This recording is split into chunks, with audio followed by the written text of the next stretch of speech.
Welcome back, guys. This is going to be Black Clover Chapter 237. So yeah, I'm waiting for the chapter to load right now. It's taking a while. Got slow internet, that's why. So yeah, I'm excited for this chapter, and I want to see what Yuno is going to do against the main guy. Anyway, one of the triads. So I don't know if Yuno can even beat him. I doubt you can beat him, but let's see what actually happens. All right. So here we go. The chapter's called Sheer Obstinacy. Okay. All right. So the chapter has Klaus and a bunch of Golden Dawn members, and they're surrounding themselves with I'm guessing a steel barrier that looks like Klaus's, and they're against one of the other spade knights, and he's another stage zero.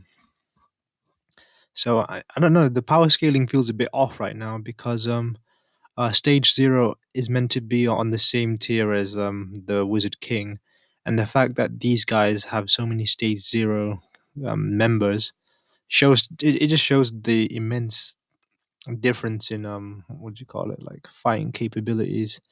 And also, how are these fodder level characters also stage zero? Like they're meant to be on the same tier as the king. I mean, yeah, the Magic King. But obviously, we know that Ulyss is obviously stronger. But these guys are in the same tier, so it's weird. The power scaling feels a bit off. So I'm not happy with how the power scaling is right now at this moment in time. And we see these Golden Dawn members losing. And let's also talk about another fact as well. So the Golden Dawn, they're meant to be like the best wizards, like the best the top candidate wizards in the country, because they're the elite. So whenever they're picked, they're usually the ones with the most potential or talent. That's usually how they're picked, and everyone else just gets the riffraff, I guess. So, and there's so many of them, and this guy is just completely cleaning house. But then again, it makes sense because he stays zero. But the power scaling, yeah, feels a bit off for me. And we get this knight, and we've seen her before when she was possessed with the elf, and this is the one Noelle fought, but now she's not possessed anymore, and she's in a little compass zone anyway. And we get this cool flashback actually with William Vengeance, and he talks about how um how despite the elves leaving their body, some of their magic still remains within them. So that's pretty cool because that's pretty awesome actually, because then that kind of boosts the fighting strength of the Clover Kingdom, because some of them will have the potential to be as strong as they were with the elf mana, which was quite, they were pretty strong. So yeah, that's going to be quite interesting to see some of the candidates fill up the potential as well, especially actually. Oh, that just crossed my mind. Had an elf in him as well, so does that mean is going to get even more mana, or maybe he's already reached the potential of the elf anyway, and he's tapped into that? So yeah, this guy, he's beating everyone. And yeah, there seems to be a focus on Klaus in this chapter, but yeah, so we can see that Klaus, he's physically exhausted and everything, but he's not giving up because he's got good will. And yeah, and then we see come in this chapter, and so yeah, this Split Spade Knight seems to be a mist user, and obviously, is a wind user, so yeah, he's his natural enemy, a good counter. But I was kind of expecting to come in and completely sweep the floor with this dude, but that's not the case in this hand. We see gets caught, and the reason why he's not sweeping the floor with this guy is the damage from the last fight was a bit too much for him, so he's not at full strength. Okay, so that's kind of an excuse for I guess gives him an excuse for the other characters to kind of get a bit of spotlight anyway. So we see the compass user. She gets a bit of spotlight the way she traps the misuser inside her compass and completely strips him off his illusion armor, I guess. And he's kind of naked, And then we get Klaus. So Klaus gets a big highlight moment in this. So it was very cool to see Klaus get a moment. I'm quite appreciative of this, because this guy never gets to shine, to be honest. And I like his mini dialogue about how despite how much talent, I mean the difference in talent there is it kind of drills in the principle of the show, which is about hard work. So Klaus is pretty much asked in this situation where even though he doesn't have the talent of this guy, he puts in the hard work So, and because of that, he has the unbreakable will to succeed.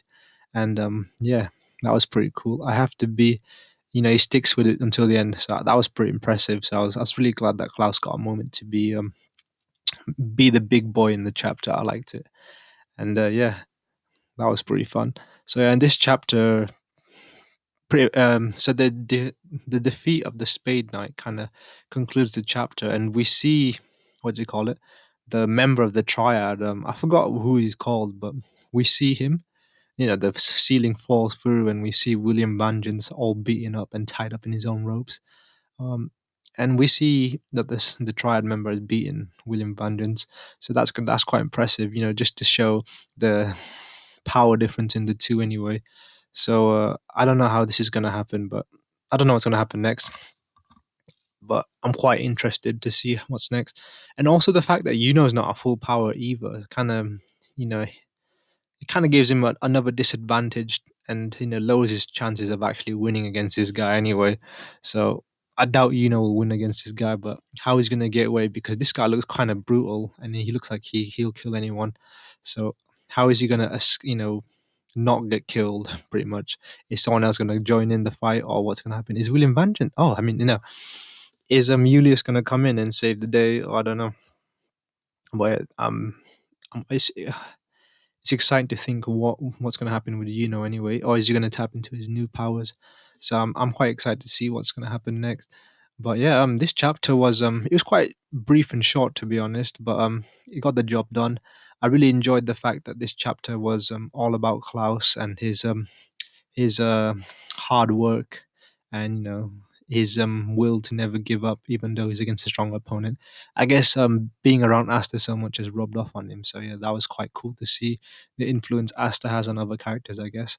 And yeah, I was kind of disappointed in and the fact that he took damage against the last guy. I mean, the fact that he got weak from the guy he beat last time. I'm a bit disappointed in and I'm not a fan of how the power scaling is being portrayed in this show right now, but hopefully I'll get more accustomed to how it is now, and it'll probably even itself out later on.